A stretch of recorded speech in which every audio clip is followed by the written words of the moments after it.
Muhammad wa ala ali sayyidina Muhammad. Alhamdulillah, ini saya sebagai wakil alumni bagi tahun 2015 di sekolah ini. Saya bukanlah nak menunjukkan saya ini pelajar yang terlalu cemerlang, tapi saya ingin berkongsi tips-tips kecemerlangan saya, tips-tips kecemerlangan daripada kawan-kawan saya yang lain yang telah berjaya, dan saya ingin kongsi kepada adik-adik sekalian. Ya, ini ilmu saya ni tak sebanyak mana pun, ya. Ilmu saya sebenarnya macam air dalam ini saja. Nampak? Air ni tak banyak, tapi izinkan saya berkongsi minuman saya ini bersama kalian semua. Boleh faham tak? Boleh, Bismillahirrahmanirrahim. Jadinya nak kita melihat kejayaan ni bukan sesuatu yang mudah. Betul? Bukan sesuatu yang senang. Orang kata apa? Nak senang bukan senang. Nak susah bukan susah, betul?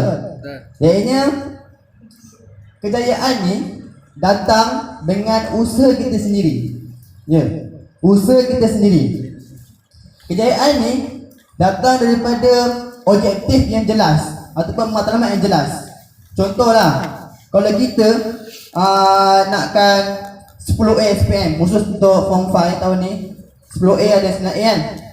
Nak kejayaan yang cemerlang, nak target yang tinggi, jadinya usaha mereka tu macam mana? Usaha mereka tu seperti pelajar yang cemerlang, pelajar yang mempunyai usaha-usaha yang macam cakap gigih, yang dengan buat study groupnya, dengan bantu guru-guru, bantu kawan-kawan dan lain-lain. Tu nanti rasa saya sendiri saya akan cakap selepas ini. Saya ingin mengkongsikan tips-tips kecemerlangan daripada pelajar lain tu. Jadinya kecemerlangan ni sebenarnya datang daripada apa? Pengurusan masa kita sendiri, ataupun lebih sesuai pengurusan nyawa kita. Betul? Jadinya pengurusan kita nyawa kita daripada hari ini sampai kita nak berjaya, macam mana cara pengurusan masa kita, dari segi emosi kita, dari segi mental kita, dari segi fizikal kita, dari segi akhlak kita, macam mana? Benda tu yang membawa kita kepada kejayaan yang sebenar. So, kita ni kadang-kadang malas, betul? Pelajar-pelajar yang mungkin ada sifat malas. Sifat malas kita sebab apa? Contoh, kita ni Form 5 kan? Datang sebab malas tu sebab kita punya target tu tidak mencabar diri kita. Macam cakap tadi, nak dapat 10A mesti kejayaan, usaha mesti macam 10A, betul? Tapi usaha ataupun target dia tidak mencabar dirinya. Okey, aku nak target SPM ni, biasa masa lepas je lah. So usaha dia tak macam pelajar macam mana? Pelajar cemerlang, betul? Tak ada. Menunjukkan usaha-usaha membawa pada kegagalan, hampir pada kegagalan, betul? So kita punya usaha tu kena ada yang mencabar. So aku cabar pada tahun ini aku boleh dapat 10A. Boleh? Aku cabar SMA pada tahun ini aku target Muhammad Safi. Boleh? Boleh kan? Yakin pada diri sendiri. Seterusnya perlu ada sikap bersikap positif. Berkawan-kawan yang mungkin dia tak adalah cakap kurang pandai, takkan nak cakap bodoh kan. Sebab orang yang pandai, orang yang paling pandai dan orang yang paling bodoh ni tak ada kat dunia ni. Sebab apa? Orang yang paling pandai sentasi ni takkan ada hidup dalam dunia ni. Sebab orang yang paling pandai ni boleh jadi bodoh. Betul tak? Tapi dan orang yang paling bodoh tu boleh jadi pandai, betul? Semua kita sama je. Ibarat macam roda, ada kita berada di atas, ada kita berada di bawah. Macam itulah juga. So kita kena bersikap positif. Kita tengok, ish, budak tu pandai lah, aku tak boleh lah, dia macam genius lah, akunya dah bodoh, bengap kan, tak boleh lah, shit, macam mana ni, berhenti sekolah. Itu menunjukkan tanda-tanda berputus asa, tanda-tanda bersikap negatif, tidak yakin pada diri sendiri. Boleh faham tak? Boleh Itu apa yang kedua. Okey, seterusnya kita ni kan, jangan lihat kepada Siapa yang bercakap? Contoh lah kawan kita ni kan, muka dia memang muka pecah, tapi dia punya ilmu dia banyak. So kita kena melihat, jangan melihat siapa yang bercakap, tapi melihat apa, atau kita mendengar apa, dengar apa yang mereka katakan. Macam tu lah ibarat kita ni belajar. Betul? Dalam bahasa Arab, pelajar dalam bahasa Arab apa? Talibun, betul? Betul. Dan kata dasar apa kata dasar dia? Talaba. Talaba maksudnya menuntut ataupun mencari-cari. Jadi kita sebagai pencari, kita sebagai penuntut. Betul? So kalau kita digelar macam tu, kita kena jadi macam pelajar lah yang betul. Contohlah kalau kita hilang barang, hilang handset lah, kita cerita lah, hilang handset. Kalau kita hilang handset, mana handset aku kan? Kalau hilang dekat bilik kita kan, tadi aku tak handset kat bilik, mana lah? Mesti kita kan, tak jumpa betul. Macam itulah usaha namanya talib. Mesti kita juga macam seperti orang yang berilmu, orang yang nak belajar. Mesti kita ada usaha macam orang yang nak menuntut ilmu. Macam tadilah nak cari answer tadi kan, usaha betul kan. Macam juga kita seorang digelar sebagai seorang yang berilmu. Dan orang yang berilmu ni akan dihormati dan disayangi oleh orang lain. Sebab talibul ilmi fardun 'ala kulli muslimin muslimatin. Maksudnya apa? Menuntut ilmu itu adalah suatu kewajipan kepada kita sebagai seorang muslimin dan muslimat. Itu kena puan tengok. Okay, seterusnya, orang yang nak berjaya ni mesti ada matlamat yang jelas. Matlamat yang jelas ni betul bawah lah. Boleh ya. Okay, matlamat yang jelas. Macam Ustaz Faiz cakap masa saya form 5, cakap kalau kau nak berjaya, kau mesti ada matlamat yang jelas, objektif yang jelas. Dari situ saya meletakkan diri saya nak dapat 11A SPM. Saya usahalah macam-macam, study group lah, mengajar kawan lah, bantu guru lah, buat kelangan kawan lah, bangun pagi lah, tahajud lah. Saya usaha, ada usaha situ, tapi saya tak dapat. Tak apalah. Jadi ada usaha macam orang yang nak belajar, macam orang yang nak berjaya. Itu perlu ada matlamat yang jelas. Okey. Itu dari segi matlamat yang jelas. Seterusnya, kalau kita nak belajar Islam ni, sekolah agama, kita boleh terapkan pembacaan Al-Quran dalam hati. Sebab ilmu ni adalah nurun, ilmu nurun. Sebab ilmu ni adalah cahaya. Bila cahaya ni susah nak menembusi hati yang hitam. Kita ni kan selalu melakukan dosa, betul? Dosa-dosa setiap hari kita akan melakukan dosa. Bila kita ni jarang baca Quran, kan? So hati kita ni makin apa cakap? Makin gelap. Betul? Kita ni melakukan dosa sebab baca Quran ni dapat menyembuhkan hati, dapat menenangkan jiwa. Ala tatma'innul qulub, ala bizikrillah tatma'innul qulub. Alangkah dengan mengingat Allah Taala ni dapat menenangkan jiwa kita. Macam itulah. Sebab kalau kita tak membaca Al-Quran, hidup kita ni macam rumah kosong. Tahu rumah kosong? Rumah kosong, rumah songsang, rumah ada batang-batang kan. Macam itulah ibarat kita tak baca Al-Quran. Makin lama tak baca Quran, makin banyaklah benda-benda yang pelik-pelik, benda-benda yang datang masuk itu. So kalau kita ni baca Quran, ibarat kita ni macam rumah yang bersinar, rumah yang bercahaya. Macam itulah ibarat kita baca Quran. Ahli syurga ni, kalau dia tak baca Quran satu hari, hati dia akan tak tenang. Macam itulah. Kalau kita ni ada perasaan macam tu, insya-Allah kita sebagai macam ahli syurga. InsyaAllah. So terapkan pembacaan Al-Quran walaupun satu muka. Dan kata-kata daripada Imam Syafi'i, pernah dengar tak? Akhilan tana al-ilma. Pernah dengar? Teruskan kamu. Illa bisittatin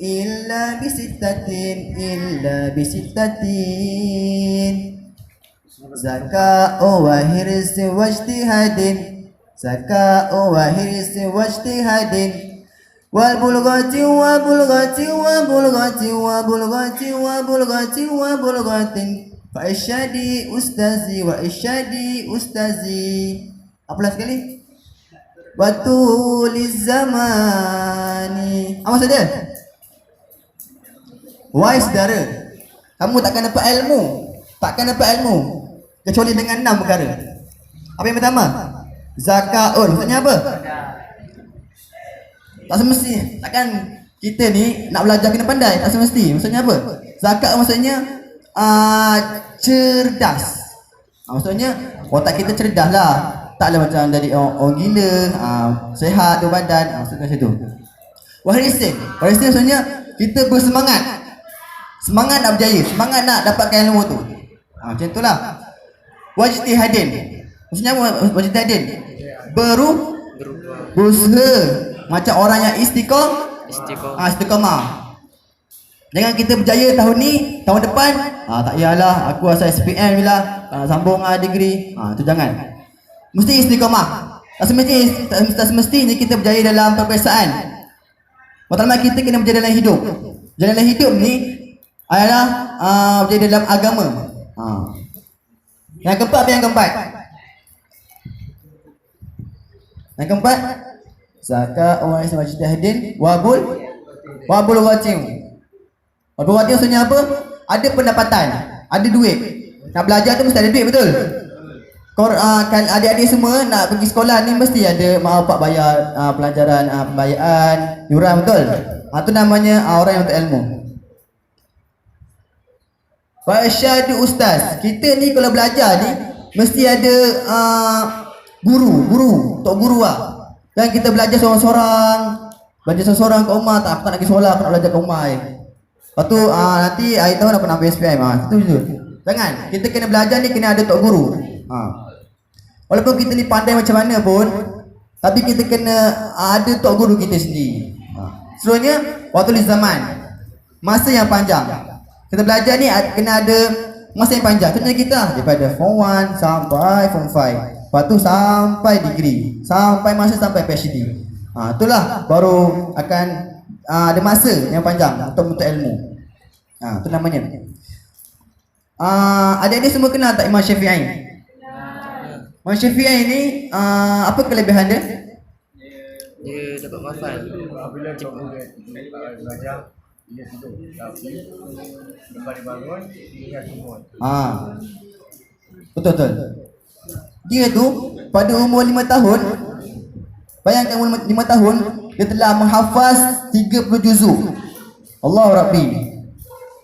5 tahun, kita 5 tahun pun masih baca apa? Iqra' belum lepas lagi rasanya. Kan? Bagi seseorang yang tertentu lah. Dan umur 9 tahun, dia telah jadi qari. Qari sampaikan orang Lubnan, orang Mesir, orang Yunan datang ke Mekah untuk mendengar alunan sesedap suara baca Al-Quran dia, menyebabkan orang Lubnan tu, orang Mesir tu menangis. Sebab apa? Hati dia bersih. Sebab apa? Hatinya yang bersih. Macam itulah. Kita kena jadi sebagai Imam Syafi'i itu sebagai idola kita belajar. Jangan nak jadi idola bola sepak, Cristiano Ronaldo, semua artis tak ya. Kita ni harap kita ni idola kita, cita-cita kita ni nak jadi seorang ulama. Ulama. Sebab ulama sekarang ni dah makin kurang, betul? Dan pada satu hari tu Imam Syafi'i dia cakap dengan mak dia, wahai ibuku, aku ingin belajar dengan Imam Malik. Imam Malik tu Imam Malik, kenal kan? Tok guru kepada Imam Syafi'i. Cakap dengan mak dia, wahai ibuku, aku nak belajar dengan Imam Syafi'i, aku nak belajar dengan Imam Malik. Lepas tu ibu cakap apa? Baiklah anakku, kamu boleh belajar, tapi sebelum kamu balik ni, kamu perlu hafal ataupun habiskan awak punya pengajian tu dengan Imam Malik. Lepas tu Imam Malik pergilah dekat rumah Imam Malik. Satu hari tu dia cakap dengan Imam Malik, wahai Imam Malik, aku ingin belajar denganmu. Imam Malik cakap apa? Kamu boleh belajar, tapi kamu pula ada kitab Muwatta, kitab Imam Malik kitab terkenal iaitu Imam Malik Al-Muwatta. Lepas tu Imam Syafi'i ni tak ada duit kan. Sebab kalau kita belajar tadi mesti ada wabulu rotin, ada pendapatan, ada duit, betul. Tapi Imam Syafi'i tak ada duit. So dia buat apa? Dia jumpa kawan-kawan yang lain yang ada kitab Muwatta. Dia punya 1 hari 2 hari kan. Kitab Muwatta ni kalau ada yang tahu, dia ada 1000 lebih hadis. 1000 lebih hadis. Lepas tu Imam Syafi'i ni pinjamlah kawan dia 1 hari 2 hari. Lepas tu dia masuk kelas. Hari pertama tu dia belajar dengan Imam Malik. Dia macam aku tak buat kitab ni. So dia macam acah-acah tutup perempuan macam ni lah. Lepas tu Imam Malik tu asa pelik kan. Duduk belakang, Imam Syafi'i duduk belakang. Yang lain semua buka kitab Muwatta kan. So Imam Malik tu rasa pelik, kenapa dengan Imam Syafi'i tu? Lepas tu dia pergi belakang, mana kitabmu kan Imam Syafi'i ni? Aku tak ada kitab, tapi aku sudah hafal semua hadis di dalam kitab Muwatta'mu. 1000 lebih dia boleh hafal dalam masa 2 hari. Bayangkan. Lepas tu Imam Malik dia kata, kamu memang hebat. Saya rasa kamu punya ilmu tu lebih baik daripada ilmuku. Pergilah cari guru lain. Tapi Imam Syafi'i terus timbul ilmu dengan Imam Malik tu. Menunjukkan apa?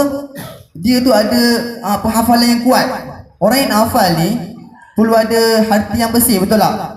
Contoh macam kita ni kalau disambung Sijil Tinggi Agama Malaysia, staff tu, saya cakap memang kena banyak hafal.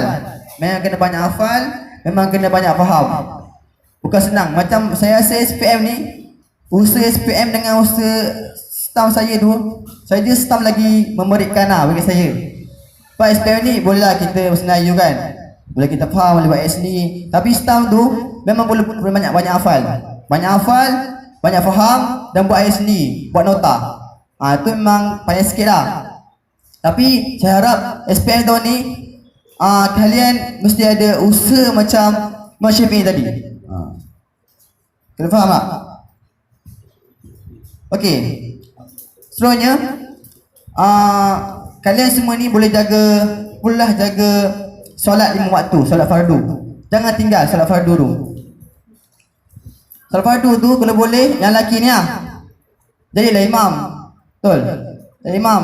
Walaupun tak boleh jadi semayang imam semayang maghrib, jadi imam semayang mana? Zuhur kan? Isyak kan kena baca kan tak boleh baca kan, Al-Fatihah tak lepas kan. Tak apa, try jadi imam Zuhur. Try jadi imam Zuhur kan. Zuhur, lepas tu habis Azrin ni pula tak tahu baca doa. Tak tahu baca doa nak apa? Bagilah kat apa? Bilal pun nak ambil balik bagi kat Azrin balik. Lepas tu Azrin kata, aku bantu ambil balik Lepas tu balik kata, baca je. Okey, baca lah. Bacalah apa doa apa baca. Kan susah pun. Bacalah Allahumma ba'ina fi ma razaqtana azabannar. Amin. Tak apalah. Lepas tu bila cakap mana makanannya? Benda lah. Tak kisahlah kita baca doa apa-apa pun. Tak semestinya doa tu Allahumma barik lana. Allah berkatilah kepada kehidupanku dan murahkan rezeki padaku. Susah sangat nak baca doa Arab, baca doa bahasa Melayu betul. Bacalah, ya Allah Tuhanku, aku nak kau terimalah amal ibadatku, amal ibadat rakan-rakanku, ampunlah dosa-dosa ibu bapaku, amin ya rabbal alamin. Tak usah pun. Yang kita ni nak susahkan sangat pasal solat ni mudah. Kan? Lepas tu kawan-kawan cakap, asal tak baca bahasa Arab? Aku baca bahasa Melayu tu supaya korang faham. Betul. Kan aku baca bahasa Arab nanti korang tak faham. Itu lah.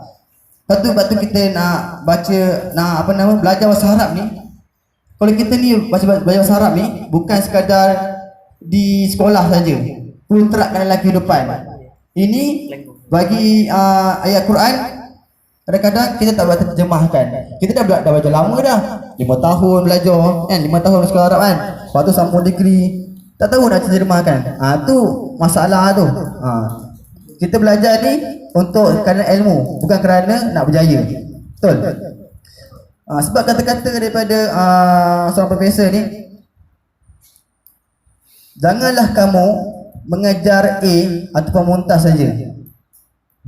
Kan?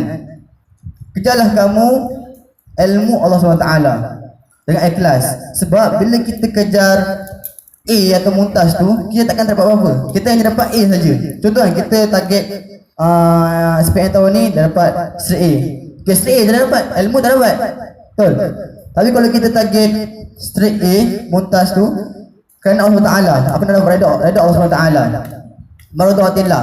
So kita punya ilmu tu kita dapat, dan pahala dapat, dan kita punya target kita pun dapat. Boleh faham tak? Itu satu. Okay, seterusnya okay.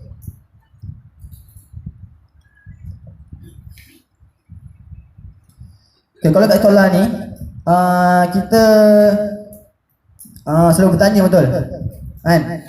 Tapi saya dengar ceramah daripada Ustaz Kazim Alias, janganlah tanya benda-benda pelik tau. La tas'alu an asya'in. Benda-benda pelik. Contoh saya tanya Ustaz, saya bapa saya nak apa nama korban unta, Ustaz. Baguslah kalau nak korban unta kan. Lepas tu cakap, tapi Ustaz, masalahnya Ustaz, saya nak bapa saya nak korban unta Australia. Baguslah, lagi bagus saya tu kan. Alhamdulillah. Saya masalahnya Ustaz, saya punya unta tu bukan Islam, Ustaz kan. Benda tanya benda-benda pelik kan. Habis nak kena ambil saya nak unta ni, saya senang jawapan Ustaz dia kata. Dah tu awak cuba tengok unta saya tu dah sunat belum? Payah sangat. Jangan tengok benda pelik. Tapi kalau kita kat sekolah ni, banyak kamu tanya sebab apa? Sebab kita tak faham. Betul? Okey, seterusnya banyak kali berpuasa. Tak adalah abang ni sedang segi puasa sunat pun. Sini kami kadang-kadang abang dekat Mahat Johor, setiap hari Khamis memang akan wajib difardukan solat puasa sunat hari Khamis. So kita kena bangun pagilah macam tu. Okey. Dan tips yang seterusnya, kalau boleh lepas dah sembahyang asar kan, kalau boleh duduk asrama kan, dan kalian semua ni, adik-adik semua tak pernah duduk asrama lagi kan. Tapi kalau adik-adik semua duduk dekat asrama kat Mahat Johor nanti, mesti adik akan rasa letih punya. Betul? Adik akan rasa letih punya. Lepas asar mesti adik-adik mesti nak tidur. Satu hari tu abang masa tu tertidur. Sebab kalau tidur lepas asar ni merasa kegilaan, betul? So abang tertidur lepas asar. Lepas tertidur, lepas tu kawan kejut dah lepas asar tertidur kan. Tengok buka pintu. Asal tiba-tiba cerah ni kan. Rupanya dah besok pagi. Penat sangat. Tu kalau boleh jangan tidur lepas asar. Memang banyak-banyak benda-benda berlaku. Mimpi buruk lah. Betul? Ada pernah mimpi kan lepas asar kan? Boleh jangan tidur lepas asar. Pergilah main bola sepak ke, main bola jaring, main badminton ke, keluar rumah. Okey?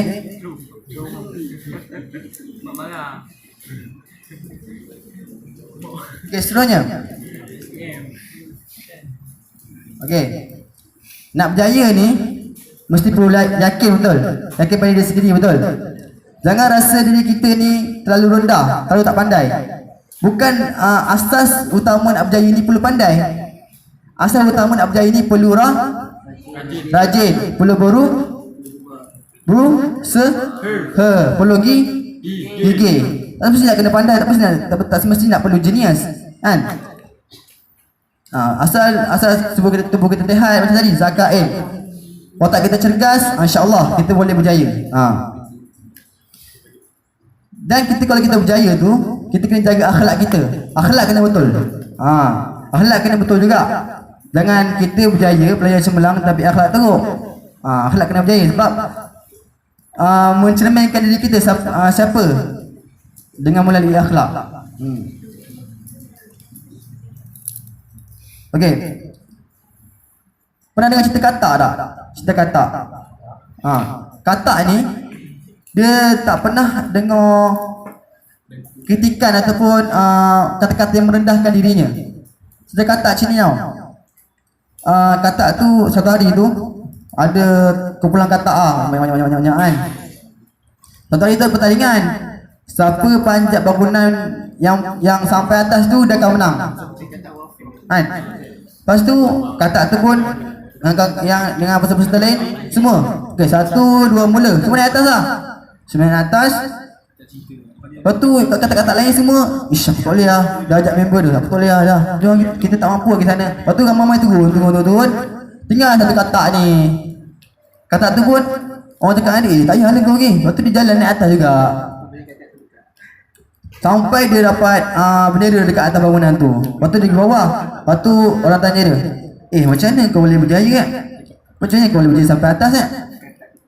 Rupanya apa? Katak tu pekak. Menunjukkan dia tak dengar kata-kata yang merendahkan semangat dia, betul? Macam kawan-kawan lain, dia dengar kata-kata, kau tak payah. So menyebabkan dia gagal, betul? Macam tu juga kita. Jangan kawan-kawan ni, jangan rendahkan kawan-kawan kita yang lain tu. Bawa sama-sama kita rajin. Bawa sama-sama kita berjaya. Boleh faham tak? Boleh Macam saya ni suka yalah arwah dalam meninggalan. So tinggal mak saya je. So saya hargai apa yang mak saya berikan kepada saya, makan minum, hantar duit tiket pergi Mak Johor. Duit tiket pergi Mak Johor RM20 tau. Pergi balik RM40. Cuba bayangkan sebulan 2 kali balik. 40 kali 2 80. Betul? 80 kali dengan 10 apa? 800, betul? 800 kali? RM800. Kali pula. Silap. RM800. Itu belum campur lagi duit nama Mak Johor tu. Duit belanjaan dia 1000 lebih. 1000 lebih. Duit asrama 800. Campur 800 dah dekat 1000 lebih.